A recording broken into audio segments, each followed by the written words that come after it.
Сәлем достар, сіздермен Арай. Менің каналыма қош келдіңіздер. Бүгін сіздермен осындай екі түрлі білезік жасаудың жолымен бөлісетін боламын. Видеоны соңына дейін көрмес бұрын менің каналыма тіркеліп, лайк басып, пікір қалдыруды ұмытпаңыздар.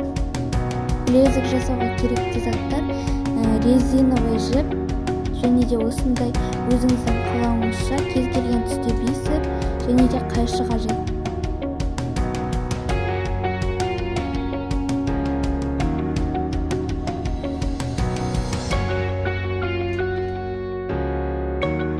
Және де бисерден бөлек осындай кішкентай моншақтар да жарайды. Біз ең алдымен осындай білезік түрін жасайтын боламыз. Мен осындай жасыл түсті бисерден алдым.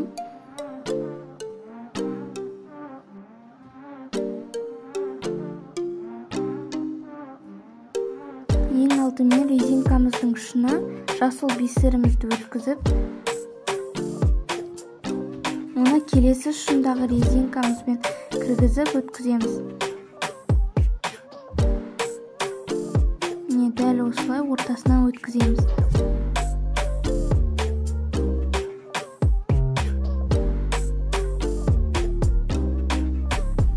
Осылай тартқанда ортасынан шығу қажет.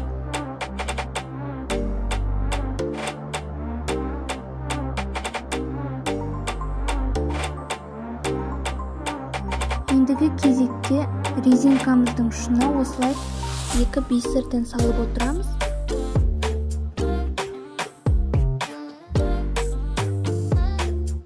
Енді тағы да резинкамыздың бір жақ ұшынан дәл жаңағыдей осылай бисеріміздің ортасынан кіргізіп отырамыз.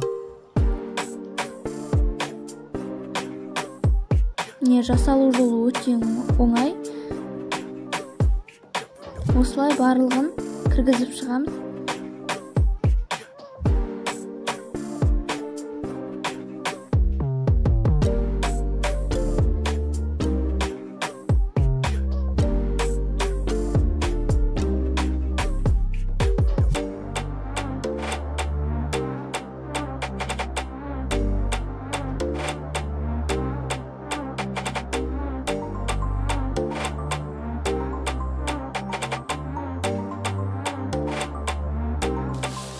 Тағы да дәл солай кіргізіп отырамыз.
Резинкамыздың ұшына екі бисерді осылай салып отырып, қайтадан бір ұшына бір бисерді салып, оны екінші резинканың ұшымен өткізіп тартып отырамыз. Сонда біздің білезігіміз шығып отырады.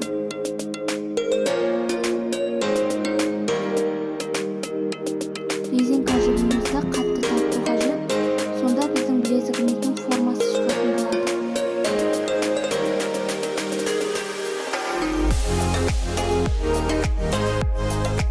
Білезігімізді соңына дейін дәл осылай өріп шығамыз.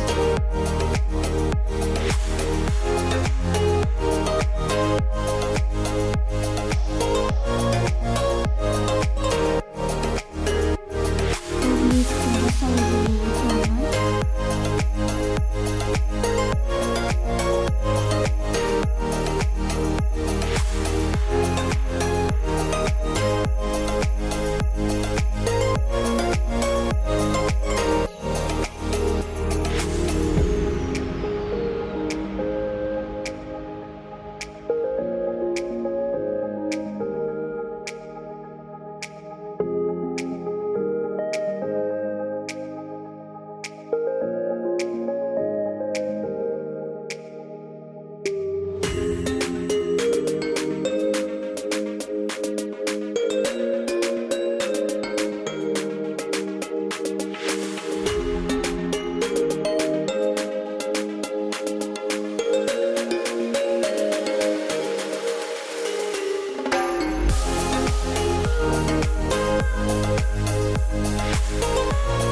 дайын болып қалды. Енді резинкамыздың ұштарын бисерден өткізетін боламыз.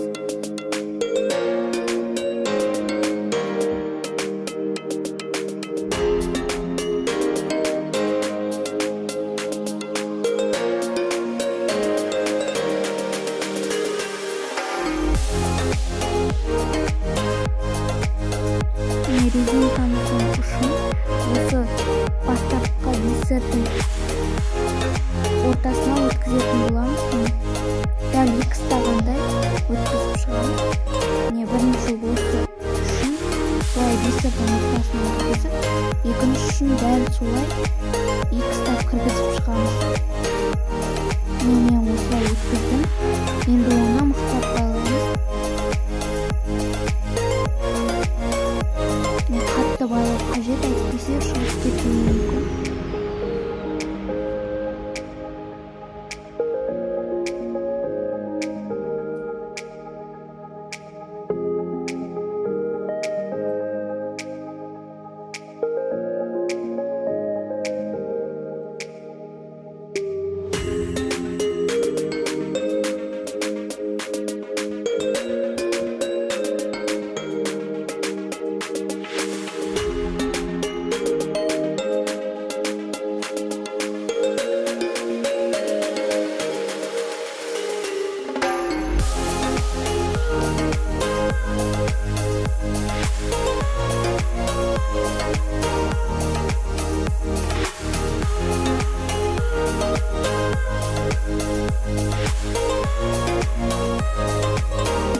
Біздің білезігіміз дайын. Онда арты жерін қайшымен қиып тастаймыз.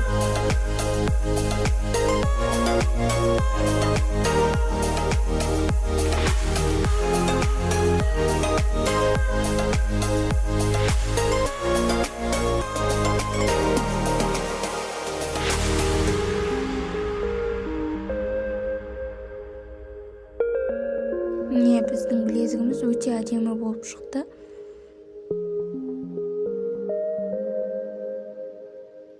Кез келген бисерден жасасаңыздар болады.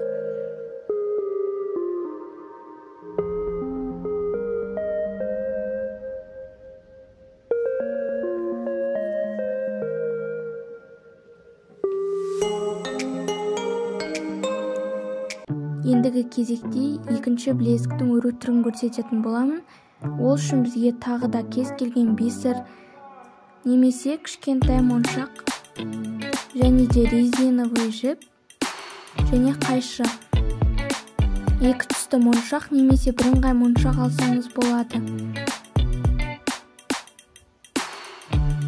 Ең алдымен резиновый жібімізді аламыз.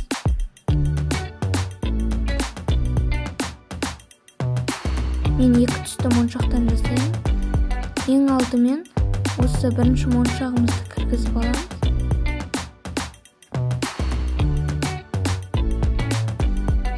Дәл бірінші білезікті өткізгендей өткіземіз.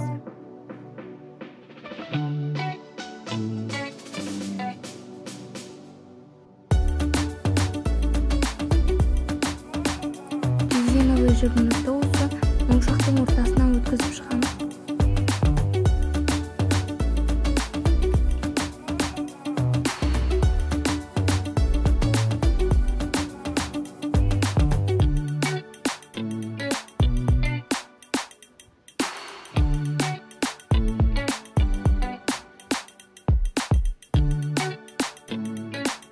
Енді осы резиновый жібіміздің ұшына, екі жақ ұшына 3 моншақтан салып отырамыз.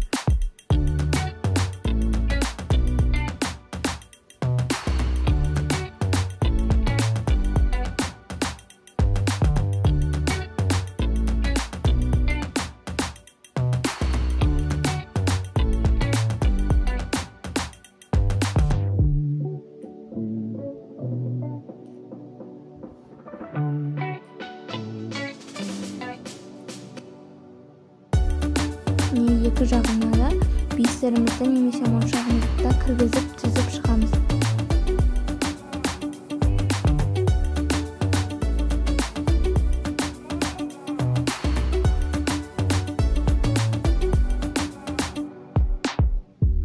Енді ортасына бір ақ моншақты саламыз.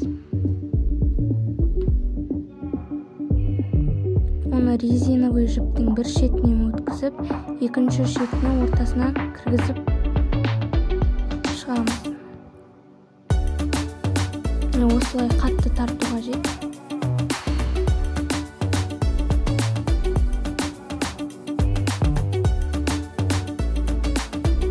Дәл осылай екі жақ шетіне 3 моншақтан салып отырамыз.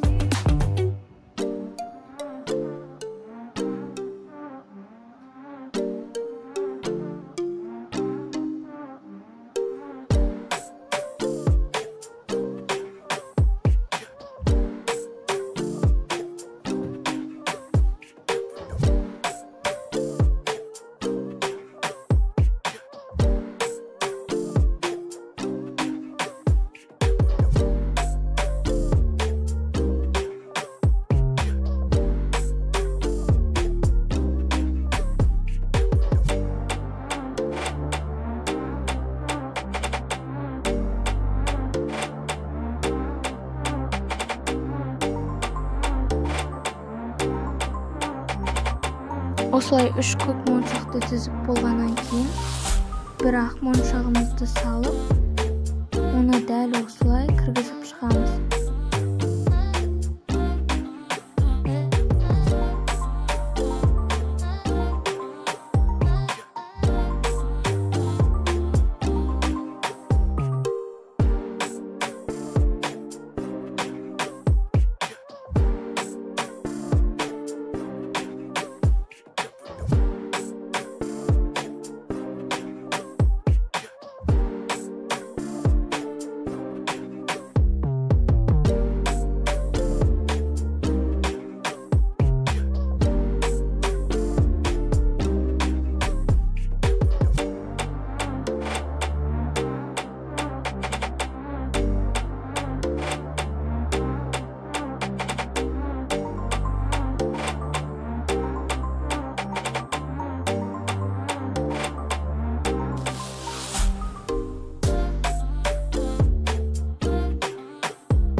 біздің білезігіміз дайын болып қалды. Енді оны байлайтын боламыз.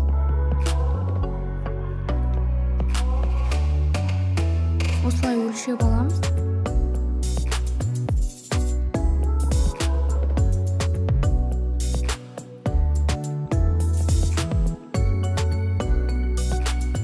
Енді резинкамыздың ұшын дәл бірінші білезікті өргендей бірінші моншақтың ортасынан өткіземіз.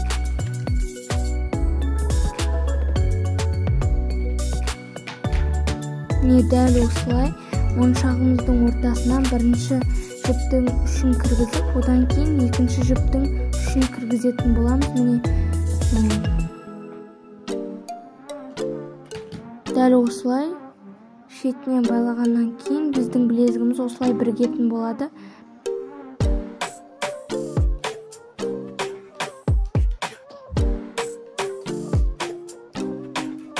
Бисермен жасасаңыз білезігіңіз осындай болады. Мен моншақтың ортасынан өткіздім. Енді резинкамызды жақсылап байлаймыз.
Енді байлап болғаннан кейін артық жібімізді қиып тастаймыз.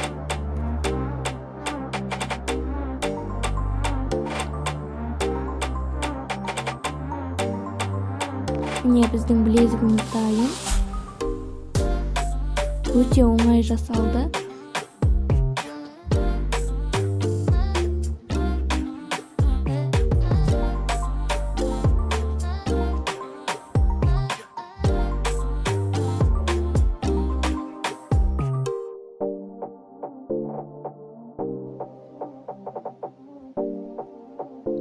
Біздің білезігіміз дайын болды.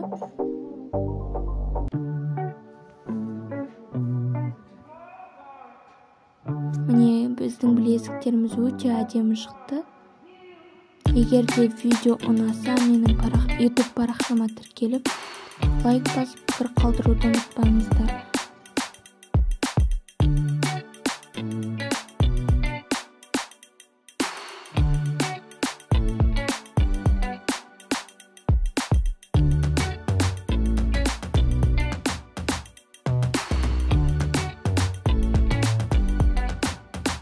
Мастер-класс ұнаса, парақшама тіркеліп, лайк басып, қоңыраушаны басуды ұмытпаңыздар. Сонда менің шығарған мастер-класстарымды бірінші болып көретін боласыздар. Рахмет, сау болыңыздар.